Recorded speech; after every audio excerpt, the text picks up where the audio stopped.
आजको भिडियो सुरु गर्न अगाडि केही कमेन्टहरु आएको छ त्यो हेरौं। तपाईहरुको डिभाइसमा अलिकति सानो आएको हुन सक्छ, त्यसैले यो अलिकति जुम गर्छु म। सुदीप बज्राचार्य 7196 जी ले नेपाली फिल्मलाई माया गरौँ भन्नु भएको छ। उहाँले सही कुरा गर्नुभयो। नेपाली फिल्मलाई हामी सबैले माया गर्नुपर्छ, किनभने नेपाली नरहे हामी पनि रहने कुरा भएन। त्यस्तैगरी अर्को कमेन्ट छ, ड्रिमर स्ट्याटस SYT4102 जी ले गर्नुभएको छ। फिल्मलाई प्याखा भन्न मिल्ला सर भन्नुभएको छ। फिल्मलाई प्याखा भन्न मिल्छ। मैले अस्ति त्यो बिर्सेको, फिल्म सोन्यु भन्नलाई प्याखा सोन्यु पनि भन्छ। अनि फिल्मको अर्को एउटा ठिक वर्ड पनि छ जस्तो लाग्यो। कसैलाई थाहा भएदेखि कमेन्ट गरिदिनु होला। ड्रिमर स्ट्याटस YT जी लाई धेरै धेरै धन्यवाद यसको लागि। तपाईहरुले कमेन्ट गर्नु हुँदाखेरि मलाई खुसी लाग्छ। अब आज के भिडियो बनाउने भनेर मैले सोचेको त छैन। अब के छ हालखबर भनेर बनाउनु पर्ला कि। अब के छ हालखबर भनेर हामीले भिडियो बनाएको छ कि छैन हेरौं है त। के छ हालखबर। अस्ति एकजना साथीले एउटा गीतको पनि ट्रान्सलेसन सोध्नु भएको जस्तो लागेको थियो। ठ्याक्क बिर्से मैले। त्यो सचिका चिनार अनि त्यसपछि अर्को एला लुया त मैले बनाए। अर्को एउटा पनि छ कि जस्तो लाग्यो, मैले ठ्याक्क याद भएन। पेपरमा त लेखेको जस्तो लाग्छ मलाई। के छ हालखबर चाहिँ नि छैन रहेछ। छुडु हालखबर अथवा छुडु लेखौं। छुडु हालखबर। छुडु हालखबर यो पनि छैन रहेछ। आजै बनाउनु पर्ला त्यसो भएदेखि। तपाईहरुले पनि तिमीला जबमा गएर सर्च गर्न सक्नुहुन्छ। यहाँ सर्च बटन छ।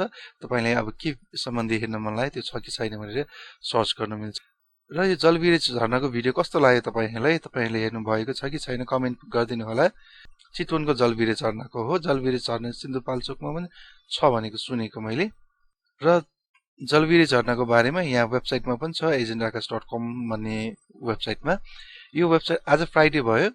तपाईहरु भोलि घुम्न जाने प्लान छ भनेदेखि तपाईहरुलाई यहाँ यो एजेन्डाकास भन्ने वेबसाइटमा थुप्रै घुम्ने ठाउँहरु तपाईहरुले यहाँ भेट्न सक्नुहुन्छ। नेपालको वाटरफल्सहरु अनि त्यस्तैगरी अरु थुप्रै ठाउँहरु, लेक्स एन्ड पन्ड्सहरु, नेशनल पार्क्सहरु थुप्रै छ। काठमाडौँको पनि हाइकिङ स्पटहरु पनि छ।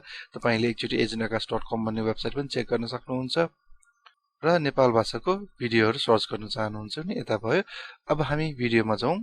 अब हामी सुरु गरौँ। छुडु हालखबर। के छ हालखबर। अब यो फन्ट सानो आयो होला तपाईहरुकोमा। कुनै पनि वेबसाइटको फन्ट सानो भए तपाईहरुले यहाँ माउसको राइट क्लिक गरेर इन्स्पेक्ट एलिमेन्ट गर्न सक्नुहुन्छ। र त्यसपछि फन्ट साइज यहाँ 17 दिएको छ, त्यसलाई म 37 गरिदिन्छु। अब फन्ट ठुलो भएको छ। अझै तपाईहरुले अलिकति मोटो बनाउनु छ, फन्टलाई अलि मोटो बनाउनु छ, बोल्ड गर्नु छ भनेदेखि फन्ट ड्याश वेट लेखेर कोलन सेमिकोलन दिनु होला। त्यसपछि सेमिकोलन हैन, दुईटा थोप्लो के भन्छ त्यसलाई, सेमिकोलन भनेको त एउटा थोप्लो अनि कमा जस्तो लाग्यो मलाई। अब फन्ट ठुलो भएको छ। यसरी तपाईले कुनै पनि वेबसाइटको फन्ट ठुलो गर्न सक्नुहुन्छ। के छ हालखबर। छुडु हालखबर। आज यहाँ चोकतिर बच्चाहरु खेलिरहेको छ। त्यहाँ एउटा स्कुल छ। त्यो स्कुलको बच्चाहरुको आज एक्जाम होला। चाँडै छुट्टी भएको जस्तो छ। आवाज धेरै आइरहेको छ। तपाईहरुको डिभाइसमा त आवाज आएको छैन होला, मैले सुनिरहेको छु। तर तपाईहरुले त सुन्नु भएको छैन होला सायद मेरो विचारमा। अब ठीक छ भन्नु पर्यो भने ठीक छ। ठीक डु। त्यस्तै गरी राम्रो छ भन्नु पर्यो भने राम्रो छ। बाला बा चन्द्रबिन्दु बाका भएछ, बाला बाला। त्यस्तै गरी अब सबै राम्रो छ भन्नु पर्यो भने सबैलाई चाहिँ नेपाल भाषामा दक्व दक्व थोप्लो एउटा दिउँ दक्व। अब ठिक भयो। दक्व बाला। अब कसैले के छ हालखबर भन्दाखेरि खत्तम छ भन्छ, खत्तम छ। अब खत्तम छ नेपाल भाषामा भन्नु पर्यो खत्तम दु। अब यसरी भन्न सकिन्छ। अनि खत्तम भयो भन्नु पर्यो भनेदेखि चाहिँ भयो भयो भन्नु पर्यो भने चाहिँ खत्तम जुला। जुला भएछ जुला। जुल मात्र। त्यस्तै गरी अब केही छैन भन्नु पर्यो भने छु छु अथवा छु छु पनि भन्छ, कसैले छुनमरु भन्छ, कसैले छुनमरु भन्छ।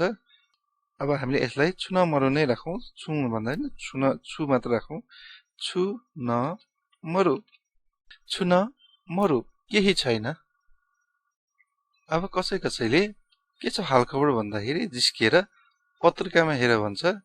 अब त्यस्तो भन्नु पर्यो भने पत्रिका, यहाँसम्म एउटा कपी गरौँ, टाइप गर्न नपर्ने गरी पत्रिका, पत्रिका सो, पत्रिकामा हेर। अब अर्को एउटा छ तिमीले धोका दियौ अब के छ भन्ने। यसलाई नेपाल भाषामा छ, धोका पनि कपी गरिहालौं, धोका बिल आ, कस्तो हा आएछ, आ बिल हुन्छ, यस्तो गर्यो भने बिल, बिल आ छु दु त्याउ। तपाईहरुलाई यो टाइपिङ गर्दा कुन चाहिँ सजिलो लाग्छ भन्नु होला। यसरी इंग्लिशमा लेखेर नेपाली आउने टाइपिङ सजिलो लाग्छ कि डाइरेक्ट अब नेपाली जुन प्रिटीमा हुन्छ अथवा अरु नेपाली किबोर्डहरुमा सजिलो लाग्छ, कमेन्ट गर्नु होला। तपाईहरुलाई कुन चाहिँ सजिलो लाग्दो रहेछ एकचोटी भन्नु होला। र तपाईहरुले पनि यो agentakash.com/nepal-typing यो नेपाली टाइपिङ युज गर्नु भएको छ भने यो कस्तो लागेको छ एकचोटी अल्छिनामा नि कमेन्ट गर्नु होला। छ धोका बिल आ छु दुध्याउ, छ धोका बिल अर्थात तिमीले धोका दियो, आ अर्थात अब अथवा अहिले, छु दुध्याउ के छ भन्ने। तपाईलाई भिडियो कस्तो लाग्यो भन्नु होला। र अब यो वेबसाइट पनि चेक गर्नु होला एकचोटी, घुमघामको लागि काम लाग्छ। जस्तै यहाँ हेर्न सक्नुहुन्छ नेपालमा ट्रेकिङ, हाइकिङ, अनि त्यसपछि तपाईको बिए भर्खर भएको छ भने हनीमुनको लागि पनि यहाँ छ। अनि वाटरफल्स इन नेपाल, थुप्रै कुराहरु छ। एभरेस्टको पनि इन्ट्रेस्टिङ फ्याक्टहरु छ। अब एभरेस्ट हाम्रै देशमा भएको हुन्छ तर हामीलाई पनि कति कुरा थाहा हुँदैन एभरेस्टको बारेमा। जस्तै गरी अब स्वयम्भूनाथ मन्दिरको बारेमा अथवा अरु कति कुराहरु छ यहाँ हामीलाई नै थाहा हुँदैन हाम्रो देशको बारेमा। यसो वेबसाइटमा हेर्दा पढ्दाखेरि चाहिँ नि हामीलाई के थाहा हुन्छ भने कति धेरै कुराहरु रहेछ नेपालमा, कति धेरै घुम्ने ठाउँहरु रहेछ।